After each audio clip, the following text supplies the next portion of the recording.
বাহরাইনে চালু হয়েছে food hub, অযৌক্তিক দাম বাড়ানোয় 4টি প্রতিষ্ঠান বন্ধ ঘোষণা। সৌদির ভেতরে থাকা প্রবাসীদের হজ নিবন্ধন শুরু 18 এপ্রিল, এলো নির্দেশনা। আমিরাতে গোপনে নারীর ভিডিও, বিদেশিকে বহিষ্কারের আদেশ। কুয়েতে যত্রতত্র পার্কিং নিয়ে পুলিশ দিল সতর্কবার্তা এবং ওমানে বাড়ছে জিনিসপত্রের দাম। এসব খবর নিয়ে আজকের মধ্যপ্রাচ্যের নিউজ আপডেট, সাথে আছি আমি পৃথ্বী বিশ্বাস। চলে যাচ্ছি বিস্তারিত খবরে। বাহরাইনে খাদ্য সরবরাহের যোগান ঠিকঠাক রাখতে দেশটিতে 24 ঘন্টার ফুড হাব চালু হয়েছে, যার মূল উদ্দেশ্য মধ্যপ্রাচ্যের যুদ্ধ পরিস্থিতির কারণে বাহরাইনে যেন দাম না বাড়ে এবং বাজারে সাপ্লাইয়ে যেন কোনো সমস্যা তৈরি না হয়। হাবটিতে 24 ঘন্টায় কাজ করছেন কর্মকর্তারা। দেশটির সংসদে দেশটির বাণিজ্য মন্ত্রী আব্দুল্লাহ বিন আদেল ফাখরু এই তথ্য জানিয়েছেন। তিনি আরও জানিয়েছেন, মধ্যপ্রাচ্যের যুদ্ধের উত্তেজনা চলমান থাকলেও দেশটিতে পর্যাপ্ত খাদ্য মজুত রয়েছে। আমদানি চ্যানেলের মাধ্যমে বাহরাইনে প্রচুর চালান আসা অব্যাহত রয়েছে, ফলে বাজারে জিনিসপত্রের দাম বাড়ার কারণ নেই। তিনি আরও জানিয়েছেন, অযৌক্তিক দাম বাড়ানোর বিষয়ে দেশটিতে অভিযান চালু আছে। অযৌক্তিক দাম বাড়ানোর কারণে 4টি প্রতিষ্ঠান ইতোমধ্যে বন্ধ ঘোষণা করা হয়েছে। সৌদি আরবের ভেতর থাকা প্রবাসীরা হজের জন্য 18 এপ্রিল থেকে নিবন্ধন শুরু করতে পারবেন বলে জানিয়েছে দেশটির উমরাহ এবং হজ মন্ত্রণালয়। এই পর্বটি সেই সব প্রবাসী এবং বাসিন্দাদের জন্য যারা গত 5 বছরের মধ্যে হজ করেছেন।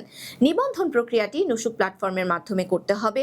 প্রথম ধাপে আবেদনকারী সৌদি নাগরিক এবং প্রবাসীদের আবেদন বিবেচনার পর জায়গা থাকলে দ্বিতীয় ধাপের আবেদনকারীদের বিবেচনা করা হবে।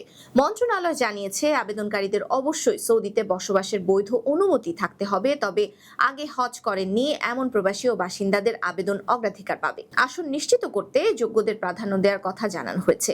অনুমতি পেলে অবশ্যই একটি অ্যাকাউন্ট তৈরি করে নিজেদের তথ্য পূরণ, যোগ্যতা যাচাই ও একটি প্যাকেজ নির্বাচন করে সাদাত পেমেন্ট সিস্টেমের মাধ্যমে ফি পরিশোধ করতে হবে। সংযুক্ত আরব আমিরাতে গোপনে এক নারীর ভিডিও ধারণ এবং পরে তা ইন্টারনেটে ছড়িয়ে দেবার হুমকির কারণে এক বিদেশিকে শাস্তি দিয়েছে দেশটির আদালত। গালফ নিউজের খবরে বলা হয়েছে, সেই বিদেশি একটি শিপিং কোম্পানির মালিক। নারীটি পুলিশের কাছে অভিযোগ করে বিদেশি ব্যক্তিটি তার সাথে পরিচয়ের সূত্র ধরে ঘনিষ্ঠ হয়। এক সময় তার বাড়িতে আমন্ত্রণ জানায়। নারীটি বাসায় গেলে সে বিদেশি তার সাথে অশালীন আচরণ করে ভিডিও ধারণ করে। পরে সেই ভিডিও অনলাইনে ছড়িয়ে দেবার হুমকি দেওয়া হয়। সেই নারী পুলিশকে তা জানালে মামলা করা হয়। ব্ল্যাকমেইলিং এর অভিযোগে অপরাধীকে 6 মাসের জেল, জরিমানা এবং সাজার পর আমিরাত থেকে বহিষ্কারের নির্দেশ দিয়েছে আদালত। কুয়েতে যত্রতত্র পার্কিং এর বিরুদ্ধে সতর্কবার্তা দিয়েছে দেশটির পুলিশ। রাস্তা, ফুটপাথ, সাইডওয়াক এরিয়া এবং পাবলিক স্কয়ারে গাড়ি, বোট, প্রিফেব্রিকেটেড ঘর, নৌকা পার্কিং বা কোনো জিনিস রাখার বিষয়ে সতর্ক করা হয়েছে। পুলিশ জানিয়েছে, জনসমাগমের জায়গায় এসব জিনিসপত্র পার্কিং বা জায়গা সংরক্ষণ করা কঠোরভাবে নিষিদ্ধ। আরব টাইমস এই খবর দিয়েছে। পৌরসভার কর্মকর্তারা মালিকদের খোলা জায়গায় জিনিসপত্র সরিয়ে নিতে 24 ঘন্টার সময় বেঁধে দিয়েছে। মধ্যপ্রাচ্যে যুদ্ধ পরিস্থিতির কারণে ওমানের জিনিসপত্রের দাম উল্লেখযোগ্য হারে বেড়েছে। সবচেয়ে বেশি দাম বেড়েছে শাকসবজি আর ফলের দাম। মাছ, মাংস, ডিম, রুটির দাম বেড়েছে সামান্য পরিমাণে, তবে হোটেল রেস্তোরাঁয় খাবারের দাম 5.8% পর্যন্ত বেড়েছে। ম্যাসকট ডেইলির খবরে বলা হয়েছে, জিনিসপত্রের দাম বাড়ায় দেশটিতে 3 মার্চে মূল্যস্ফীতি বেড়ে 3.6% দাঁড়িয়েছে। তবে আবাসন, বিদ্যুৎ, গ্যাস, পানির দাম গত বছরের তুলনায় অপরিবর্তিত রয়েছে।